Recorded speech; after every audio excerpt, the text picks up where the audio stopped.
Hello दोस्तों, आज हम अध्याय 5 है ना मौलिक अधिकार पढ़ेंगे। जो विश्व रूप ओलंपियाड के जो प्रश्न है इसमें से आएंगे। इसमें अधिकार क्या हैं, जो भारतीय संविधान है और भारतीय जो परंपरा है, जैसे रामायण है, महाभारत है, उसमें से कुछ क्वेश्चन लिए गए हैं। उसमें किस तरह जो अधिकार लोगों को दिए गए हैं, भगवान राम ने किस तरह उनके साथ भेदभाव को मिटाया है, उसके क्वेश्चन भी इसके अंदर आएंगे। तो सभी बच्चे ध्यान से पढ़ेंगे और सुनेंगे, ठीक है ना बच्चों। और ये जो वीडियो मैं बना रहा हूँ, ये अपने बच्चों के कहने पर ही बना रहा हूँ, क्योंकि एक बच्चे ने मेरा ये यूट्यूब चैनल बनाया था। पहले मैं सोचा कि ये बच्चों कैसे, किताब एक दो ही हैं और सभी बच्चों कैसे पहुँचेगा। तो उस बच्चे ने यूट्यूब चैनल बनाया और ये वीडियो बनाकर मैं इसमें डाल रहा हूँ, जिससे आप सभी बच्चे क्या है सभी इसका फ़ायदा उठा सकें और सभी को क्या है समानता का अधिकार भी मिल सके, है ना। सभी बच्चे पढ़े भी और एग्ज़ाम भी दें। ऐसा ना हो कुछ बच्चे पढ़ रहे हैं और कुछ बिना पढ़े एग्ज़ाम दे रहे हैं। तो यहाँ पे क्या है, सभी के अधिकार को ध्यान में रखते हुए ये वीडियो बन रही है, तो सभी सुने और अपने दोस्तों तक भी पहुँचाए, अपने तक ही सीमित ना रखें, ठीक है बच्चों। तो ये भारत के जो मौलिक अधिकार है, भारतीय संविधान के भाग 3 में इनका वर्णन किया गया है, ठीक है ना। और जो ये अधिकार हैं ये भारतीय संविधान में लिए गए हैं। तो ये 12 से 35 तक, अनुच्छेद 12 से अनुच्छेद 35 के बीच में है जो ये संविधान है। तो इनके बारे में अभी हम पढ़ेंगे। अब यहाँ पहला प्रश्न है, संविधान के किस भाग में मौलिक अधिकार हैं। तो इसमें है भाग 3। कोई आंसर है ए, भाग 3। प्रश्न नंबर 2, मौलिक अधिकार किस अनुच्छेद के अंतर्गत आते हैं। तो इसमें अनुच्छेद 12 से 35 के अंतर्गत। आंसर है इसका डी। प्रश्न संख्या 3, संविधान के किस भाग को भारत का मैग्ना कार्टा कहा जाता है। तो यह है भाग 3। आंसर बी, भाग 3। क्वेश्चन नंबर 4, भारतीय संविधान का कौन सा अनुच्छेद समानता के अधिकार की गारंटी देता है। तो इसमें है अनुच्छेद 14। क्वेश्चन नंबर 5, समानता का अधिकार कानून के समक्ष समानता सुनिश्चित करता है और किस आधार पर भेदभाव को प्रतिबंधित करता है। तो इसमें है धर्म के आधार पर, धर्म, लिंग, जाति। उपरोक्त इसका आएगा आंसर डी, उपरोक्त सभी।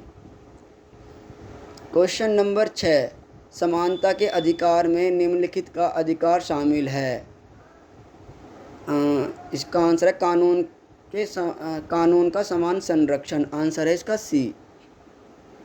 क्वेश्चन नंबर 7, समानता का अधिकार एक मौलिक अधिकार है जो निम्न को उपलब्ध है केवल भारतीय नागरिक को।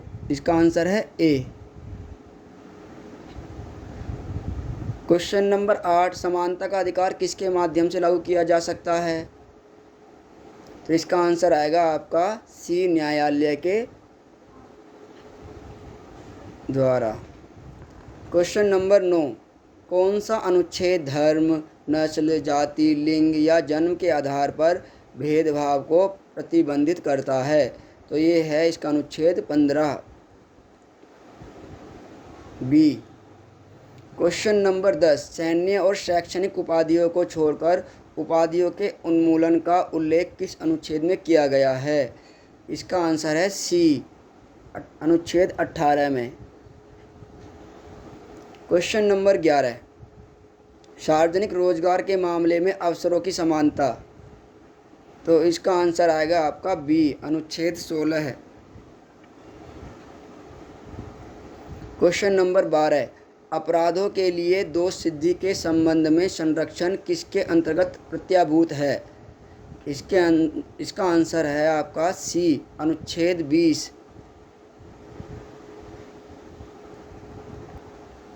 क्वेश्चन नंबर 13, मानव के अवैध व्यापार और बाल श्रम पर रोक किसके अंतर्गत गारंटीकृत है। यह है अनुच्छेद 23। आंसर है इसका बी। क्वेश्चन नंबर 14, किसी भी धर्म के प्रचार के लिए करों के भुगतान से मुक्ति किसके अंतर्गत गारंटीकृत है। अनुच्छेद 27। इसका आंसर है सी। क्वेश्चन नंबर 15, निम्नलिखित में से कौन सा मौलिक अधिकार केवल भारतीय नागरिकों के लिए उपलब्ध है। इसका आंसर है ए, 15। क्वेश्चन नंबर 16, भारतीय और विदेशी नागरिकों के लिए कौन सा मौलिक अधिकार उपलब्ध है? इसका आंसर है सी, अनुच्छेद 28। क्वेश्चन नंबर 17, अनुच्छेद के तहत प्रारंभ में कितने अधिकारों की गारंटी दी गई थी? 19 गारंटी दी गई थी। इसमें तो पहले 7। अब जो संपत्ति का अधिकार है उसको हटा दिया गया है, उसे क्या है उसे अब कानूनी अधिकार बना दिया है अनुच्छेद 300 के तहत, है ना। पहले वो संपत्ति का अधिकार भी था लेकिन अब उसे हटा दिया गया है, तो वो केवल कानूनी अधिकार रह गया है अब। क्वेश्चन नंबर 18, निम्नलिखित में से कौन सा अनुच्छेद के अंतर्गत नहीं आता? 25 के अंतर्गत नहीं आता है। धर्म परिवर्तन का अधिकार, इसका है सी। क्वेश्चन नंबर 19, मौलिक अधिकारों और राम राज्य का सामान्य लक्ष्य क्या है? एक न्यायपूर्ण और आदर्श समाज का निर्माण करना। आंसर है ए, जिसमें सभी के साथ न्याय हो। क्वेश्चन नंबर 20, मौलिक अधिकार क्या है? इसका आंसर है सी, संविधान द्वारा प्रत्येक व्यक्ति को मौलिक अधिकार और स्वतंत्रता की गारंटी दी गई है। क्वेश्चन नंबर 21, राम राज्य की अवधारणा क्या है? इसका आंसर है बी, न्यायप्रिय और आदर्श समाज। क्वेश्चन नंबर 22, मौलिक अधिकारों को बनाए रखने के लिए कौन जिम्मेदार है? इसके लिए है बी, सरकार। सरकार सबको संरक्षण प्रदान करती है अगर किसी के अधिकारों का हनन होता है तो। राम राज्य में कितने मूल्यों का पालन होता है? इसका आंसर है सी, सत्य, न्याय और धर्म। क्वेश्चन नंबर 24, मौलिक अधिकारों का उद्देश्य क्या है? इसका आंसर है सी, व्यक्तियों के अधिकारों और स्वतंत्रता की रक्षा के लिए। क्वेश्चन नंबर 25, मौलिक अधिकारों की रक्षा कैसे की जाती है? इसका आंसर है बी, न्यायपालिका के माध्यम से। क्वेश्चन नंबर 26, राम राज्य का क्या महत्व है? यह इसका आंसर है सी, यह एक आदर्श समाज का प्रतीक है। क्वेश्चन नंबर 27, राम राज्य का विजन क्या है? तो इसका आंसर है सी, एक ऐसे समाज की स्थापना करना जो भ्रष्टाचार, हिंसा और सामाजिक असमानता से मुक्त हो। क्वेश्चन नंबर 28, राम राज्य की अवधारणा क्या प्रेरित करती है? इसका आंसर है सी, एक न्याय संगत और समतामूलक समाज की दिशा में प्रयास करना। क्वेश्चन नंबर 31, आधुनिक समाज में मौलिक अधिकारों का क्या महत्व है? इसका आंसर है बी, वे व्यक्तियों की स्वतंत्रता की रक्षा करते हैं और सामाजिक न्याय को बढ़ावा देते हैं। क्वेश्चन नंबर 32, राम राज्य और मानव अधिकार के बीच क्या संबंध है? इसका आंसर है बी, राम राज्य मानव अधिकारों को बढ़ावा देता है। क्वेश्चन नंबर 33, निम्नलिखित में से कौन सुशासन की विशेषता है? तो इसका आंसर है पारदर्शिता, ए है, ट्रांसपेरेंसी, जिसमें सब कुछ सामने हो।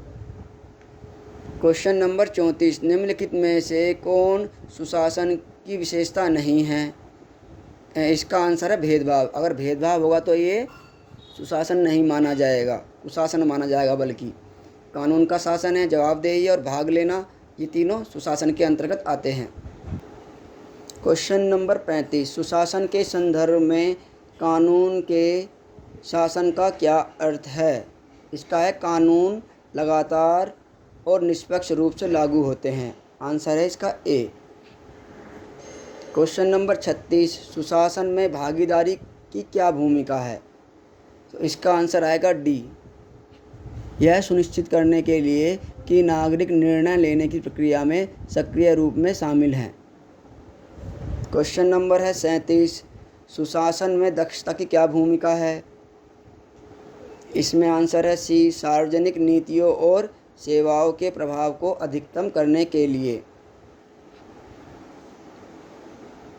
क्वेश्चन नंबर 38, सुशासन में स्थिरता की क्या भूमिका है? इसका आंसर है सी, दीर्घकालिक और आर्थिक विकास को बढ़ावा देने के लिए। क्वेश्चन नंबर 39, सुशासन में समानता की क्या भूमिका है? इसमें है सी आंसर, सामाजिक न्याय को बढ़ावा देना और असमानताओं को कम करना। क्वेश्चन नंबर 40, सुशासन में जवाबदेही की क्या भूमिका है? इसका आंसर ए है, यह सुनिश्चित करने के लिए कि सार्वजनिक नीतियां समाज के सामने सबसे अधिक दबाव वाले मुद्दों को संबोधित करती हैं। क्वेश्चन नंबर 41, निम्नलिखित में से कौन सुशासन की विशेषता है? तो इसका आंसर है डी, जवाबदेही। क्वेश्चन नंबर 42, निम्नलिखित में से कौन सुशासन की विशेषता है? यह है सतत विकास, है ना, कंटिन्यू डेवलपमेंट। क्वेश्चन नंबर 43, सुशासन में जवाबदेही की क्या भूमिका है? तो इसका आंसर है आपका डी, यह सुनिश्चित करने के लिए कि सरकारी अधिकारी अपने कार्यों और निर्णयों के लिए जिम्मेदार है। क्वेश्चन नंबर 44, सुशासन में पारदर्शिता की क्या भूमिका है? इसका आंसर डी है, यह सुनिश्चित करने के लिए कि नागरिकों की निर्णय, नीतियों और प्रथाओं के बारे में जानकारी तक पहुँच। क्वेश्चन नंबर 45, सुशासन में समानता का क्या महत्व है? तो इसका आंसर है बी, यह समाज के सभी सदस्यों के लिए समान अवसर सुनिश्चित करता है। क्वेश्चन नंबर 46, सुशासन में भागीदारी का क्या महत्व है? इसका आंसर भी बी है, यह नागरिक समाज, संगठनों और निजी क्षेत्र की भागीदारी को बढ़ाता है। क्वेश्चन नंबर है आपका 47, रामायण की रचना किसने की? आप सभी को पता, वाल्मीकि जी ने। क्वेश्चन नंबर 48, ऋषि वाल्मीकि का मूल नाम क्या है? इसमें आंसर है सी, रत्नाकर। क्वेश्चन नंबर 49, वाल्मीकि को रामायण की लिखने के लिए किसने बोला या बनाया, है ना? तो ये इसका आंसर है ए, ब्रह्मा जी ने। क्वेश्चन नंबर 50, रामायण में कुल कितने श्लोक हैं? 24,000 श्लोक। क्वेश्चन नंबर 51, अयोध्या के संस्थापक कौन थे? इसका आंसर है ए, मनु। क्वेश्चन नंबर 52, कौशल जनपद की राजधानी कौन सी थी? इसका आंसर है ए, अयोध्या। क्वेश्चन नंबर 53, राजा दशरथ किस वंश के थे?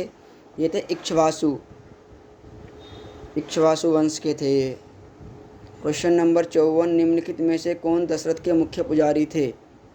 तो ये ए है इसका, वशिष्ठ।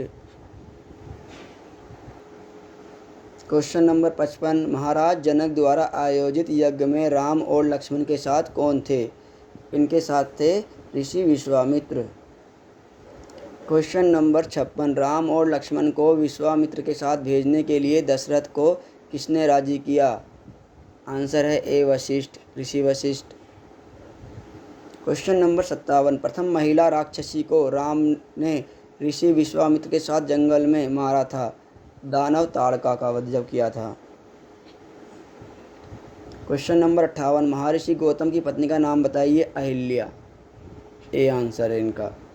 रामायण में वैदेही नाम से किसे जाना जाता है ना? सीता, मैथिली और भूमिजा।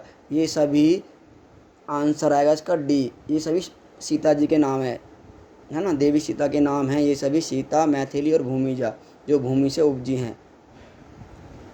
क्वेश्चन नंबर 60, श्रृंगवेरपुर का राजा कौन था? इसका आंसर है ए, निषाद राजगृह। क्वेश्चन नंबर 61, शूर्पणखा राम और लक्ष्मण से कहाँ मिले थे? इसका आंसर है ए, पंचवटी में। क्वेश्चन नंबर 62, राम और सुग्रीव पहली बार कहाँ मिले थे? ये है ऋषिमुख पर्वत पर, ए आंसर है इसका। क्वेश्चन नंबर 63, समुद्र लांघने के लिए हनुमान जी को उनका बल किसने याद दिलाया था? इनका आंसर है ए, तो इनको जो बल याद दिलाया था वो जामवंत जी ने याद दिलाया था। इसमें कई वो भी हैं, जे जामवंत कह तुम सब लायक, पठई कीमी सबहि कर नायक, कहे रीछपति सुन हनुमाना, का चुप साधी रहे बलवाना, पवन तनय बल पवन समाना, बुद्धि विवेक विज्ञान निधाना, कवन सो काज कठिन जग माही, जो नहीं होत होई जात तुम पाही। तो जामवंत जी ने क्या है, उनको कुछ वचन कहे थे, जिनको सुनकर हनुमान जी को अपनी याददाश्त जो थी वो वापस आ गई थी, क्योंकि उनको क्या है, एक ऋषि ने श्राप दिया था, तब वो अपनी सारी शक्तियाँ भूल गए थे। तो बाद में जामवंत जी ने ही क्या है, उनको उनकी शक्तियाँ याद दिलाई थी, शक्ति और बल, बुद्धि बल, सब चीज़। क्वेश्चन नंबर 64, किस राज्य पर वानर राजा बाली का शासन था? इसका आंसर है सी, किष्किंधा। क्वेश्चन नंबर 65, हनुमान ने किस पर्वत से समुद्र के पार उड़ान भरी थी? इसका आंसर इसमें महेंद्रगिरी पर्वत दे रखा है ना। आप सबको अगर पता हो तो बताना। अभी एक मिनट ज़रा, तो आप सब बताना क्या है इसका आंसर, गूगल पर सर्च करना, है ना, तब इसका आंसर देखना अच्छे से। इसका आंसर ना महेंद्रगिरी पर्वत लगाया हुआ है। क्वेश्चन नंबर 66, राम और लक्ष्मण को किसने बांधा था? है ना, तो यहाँ पर जो राम लक्ष्मण को बांधा था वो सर्पों ने बांधा था। इसके अंदर गरुड़ आंसर दिया हुआ है, आप लोग देख लेना, मैंने यहाँ पे सर्प लिख दिया है, सांपों ने बांधा था, जब गरुड़ ने क्या है उनको छुड़ाया था, है ना, काट दिया था ना सांपों को काट दिया तब उनको छुड़ाया था। क्वेश्चन नंबर 67, मेघनाथ को किसने मारा? लक्ष्मण जी ने, आप सभी जानते हैं, सबने रामायण देखी है। क्वेश्चन नंबर 68, लंका की किस महान महिला को सती के रूप में पूजा जाता है? सुलोचना। क्वेश्चन नंबर 69, ब्राह्मण की हत्या का पश्चाताप किसके लिए करने के लिए राम कहाँ गए थे? रामेश्वरम। क्वेश्चन नंबर 70, राम किस भगवान के अवतार थे? विष्णु जी के 7वें अवतार। राम को रावण किस युग के थे? राम और रावण किस युग के थे? ये थे त्रेता युग के, है ना। द्वापर युग में भगवान कृष्ण का जन्म हुआ था। क्वेश्चन नंबर 72, सीता किस देवी के अवतार हैं?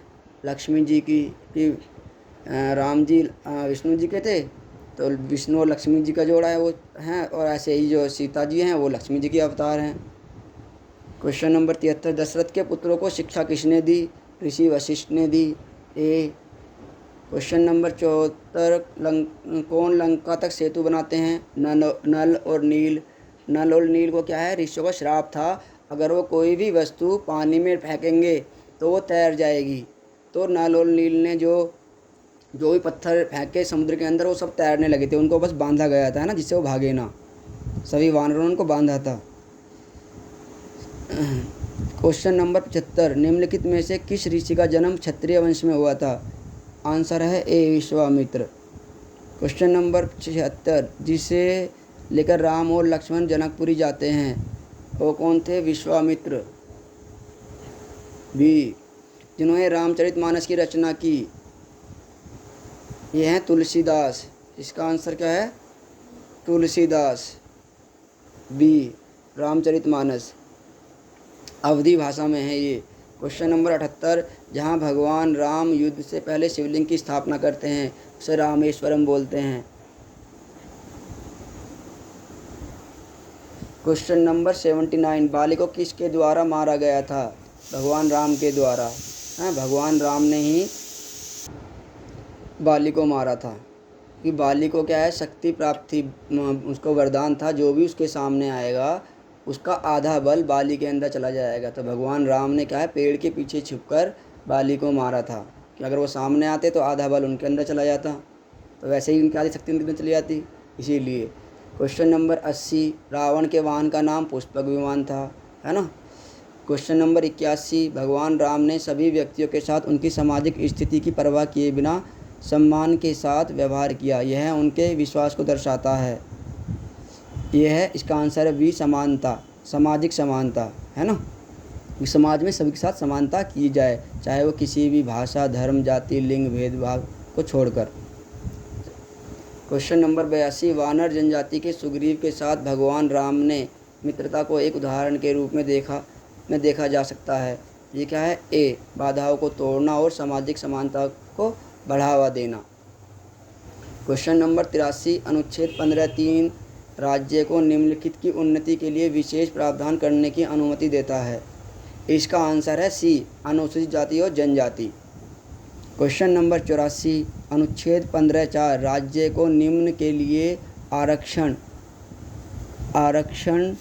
करने में सक्षम बनाता है।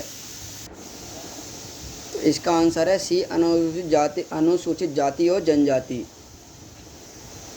क्वेश्चन नंबर 85, अनुच्छेद 15(5) राज्य को निम्नलिखित के लिए शैक्षणिक संस्थानों में आरक्षण प्रदान करने की अनुमति देता है।